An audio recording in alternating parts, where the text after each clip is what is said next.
उत्तराखंड को देवभूमि यूं ही नहीं कहा जाता। अपने जीवन के कई अमूल्य क्षण मैंने उत्तराखंड के कई हिस्सों में व्यतीत किए हैं। यकीन मानिए, फिर भी उत्तराखंड हमेशा नया रहता है और मैं समय के साथ पुरानी होती जा रही हूँ। रोजमर्रा की जिंदगी और चहल पहल हजारों लोगों से मेरा साक्षात्कार करवाती है और आते जाते भी अगर कोई यूं कह देता है कि क्या आप पहाड़ी हो, मुझे नहीं पता वो कौन सी खुशी है जो मुझे मिलती है। चेहरा गुलाबी और सारा का सारा उत्तराखंड मेरे चेहरे पे, मेरे गालों पे उतर आता है। जहां से जड़ें जुड़ी होती हैं, आपका व्यक्तित्व भी कहीं ना कहीं रिफ्लेक्ट जरूर करता है। मेरे लिए हमारे भारतीय पर्व बहुत कौतूहल का विषय रहते हैं और यकीन कीजिए, उद्गम, इतिहास, कब, कैसे, विशेषता मेरे अंदर दुगना उत्साह भर देते हैं। जीवन के प्रति मेरा प्रयास और कोशिश यही है कि आगामी पीढ़ी भी इस कौतूहल को सहर्ष स्वीकार करे। जन्मभूमि के प्रति प्रेम की यह अविरल धारा उसे और खूबसूरत और जवान बनाए रखे, मेरी परमपिता परमेश्वर से ये प्रार्थना है। आज परिचय करवाती हूँ आपको उत्तराखंड के एक सुप्रसिद्ध त्योहार से, जिसका नाम है हरेला। उत्तराखंड की खूबसूरती से सभी लोग परिचित हैं। अगर मैं यहाँ की छोटी छोटी चीज़ों और बारीकियों से आपका परिचय कराती चलूँ तो मुझे लगता है उत्तराखंड को समझना आपके लिए और भी ज़्यादा आसान होगा। जो उत्तराखंड के विषय में बहुत अधिक नहीं जानता, वो भी यहाँ के पारंपरिक गहनों के विषय में अच्छी तरीके से जानता है, जिसके अंतर्गत गलोबंद, नथ और पौंजी आते हैं। ये जो चुन्नी है, जो ये विशेष प्रकार की चुन्नी आप उत्तराखंड की महिलाओं को पहने देखते हैं, इसे पिछौड़ा कह के संबोधित किया जाता है। ऐपड़ बनाने की परंपरा उत्तराखंड में बहुत प्राचीन है। किसी भी शुभ कार्य में, घर में, शादी विवाह में ये ऐपड़ अवश्य बनाया जाता है। इसे शुभ मानते हैं। इसे गेरू और चावल के आटे से बनाया जाता था।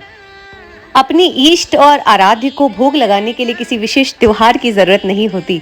वो कहा जाता है ना आरती में कि तेरा तुझको अर्पण क्या लागे मेरा। अगर आप उनके लिए कुछ बना के रख रहे हैं तो उससे कुछ पूरा नहीं हो रहा है, लेकिन आपके मन की खुशी है, आपको ईश्वर से संबद्ध करती है, जोड़ती है।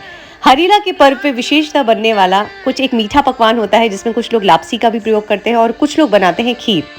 इस दिन तवा नहीं चढ़ाया जाता और कढ़ाई चढ़ाई जाती है, जिसके लिए घर में बनती है पूड़ी, सब्जी और बनता है विशेष रूप से उड़द दाल का वड़ा, जिसे कि बहुत शुभ मानते हैं और एक पारंपरिक पकवान के रूप में ईश्वर को सुपुर्द करते हैं।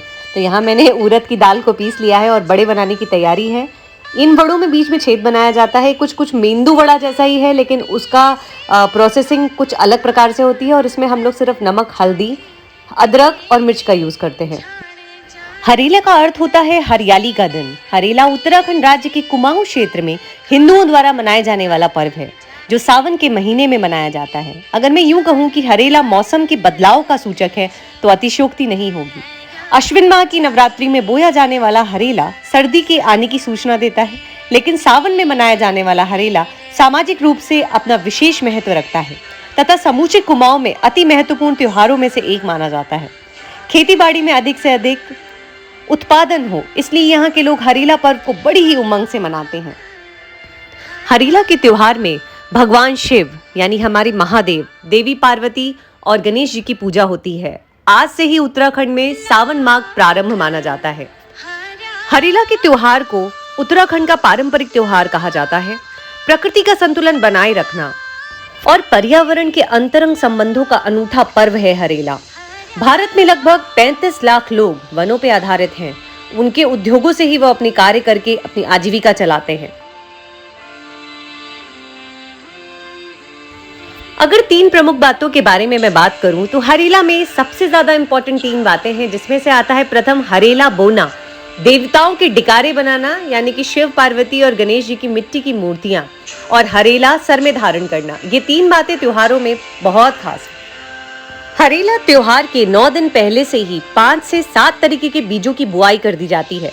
इनमें मक्का, गेहूं, उड़द, सरसों और भट्ट शामिल होते हैं। इससे किसी तरह की छोटी सी टोकरी या बर्तन में बोया जाता है। 9 दिन तक इसका खास ध्यान रखा जाता है। 8वें दिन इसकी गुड़ाई करके इसे कलावे से बांधा जाता है। 9वें दिन इसे आसानी से काटा जा सके। 9वें दिन यानी आज हरेला की पूजा की जाती है। साथ ही इसे भगवान और देवताओं को चढ़ाया जाता है। वहीं इससे निकलने वाले छोटे छोटे पौधों को एक दूसरे के कान और सिर पे रखा जाता है और जीवन में इसी तरीके की हरियाली बने रहने की कामना की जाती है। घर का मुखिया इनको काट कर इनकी पूजा करता है, जिससे हरेली पीतासना के नाम से भी जाना जाता है। इसके बाद भगवान को चढ़ाया जाता है। फिर घर की बुजुर्ग महिलाएं सभी सदस्यों को यह हरी घास कान के पीछे रखते हुए गीत गाने की भी परंपरा है। जी रया जागी रया यो दिन यो बार भेटन रया धूप जैसे फैल जाइए बेरी जैस फली जाइए हिमालय हुनछन तक गंगा जुड़ में पानी छन तक यो दिन यो मास भेटन रया आकाश जस उच्च है जय धरती जस चकोव है जय स्या जैसी बुद्धि हो जय स्यू जस तराण है जय जी रया जागी रया यो दिन यो बार भेटन रया। भारत एक कृषि प्रधान देश है। हमारी धार्मिक आस्थाएं भी विश्व प्रसिद्ध हैं। जब हम अपनी धार्मिक विशेषताओं को अध्ययन करते हैं तो प्रत्येक राज्य इतना गौरवान्वित करता है कि विविधताएं कम नहीं पड़ेंगी, आपकी जिज्ञासा कम पड़ जाएगी, युग अवश्य कम पड़ जाएंगे। विविधताओं से भरे इस देश में कितने ही पर्व ऐसे हैं जो किसी राज्य विशेष को नहीं बल्कि पूरे देश को जोड़ते हैं। प्रकृति हमें प्राणवायु से लेकर हमारे जीवन चक्र को संतुलित रूप से संचालित करने के लिए हमारी प्रत्यक्ष और अप्रत्यक्ष रूप से मदद करती है। उसी मदद का आभार प्रकृति की रक्षा और पूजा के रूप में प्रकट करने का पर्व है हरेला। हरेला के दिन पेड़ लगाकर प्रकृति के संवर्धन में अपनी तरफ से एक छोटा सा योगदान देकर प्रकृति के चिरायु रहने की कामना की जाती है। हरेला त्योहार सावन माह की कर्क संक्रांति को मनाया जाता है। इस दिन में सूर्य भगवान दक्षिणायन होते हैं और धीरे धीरे दिन छोटे और रातें बड़ी होने लगती हैं।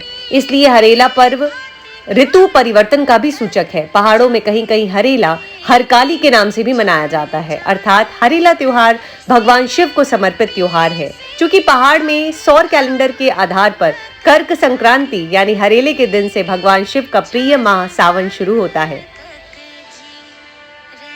मेरा एक छोटा सा प्रयास था आपको उत्तराखंड से जोड़ने का, उसके त्योहार के बारे में परिचित कराने का। अगर मेरी बात आपके दिल तक पहुंची हो और आपने मेरा चैनल अब तक सब्सक्राइब ना किया हो तो प्लीज़ मेरे चैनल को सब्सक्राइब कर लीजिए, जिससे कि मैं कुछ भी और नई जानकारी लाऊं तो वो आप तक बहुत जल्द पहुंच सके। और थैंक यू फॉर वॉचिंग। मिलती हूँ किसी अनदर ब्लॉग में कुछ और बेहतरीन सी बातें लेके। तब तक मैं प्रतिभा साइनिंग ऑफ।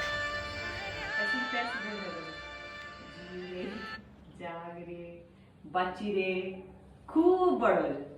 अब नानू कैसे कहते हैं अपनी जगह को मानिए, अपनी जगह को मानिए, अपने नानू नानी को मानिए। पूछी दो पूछी दो पूछी दो।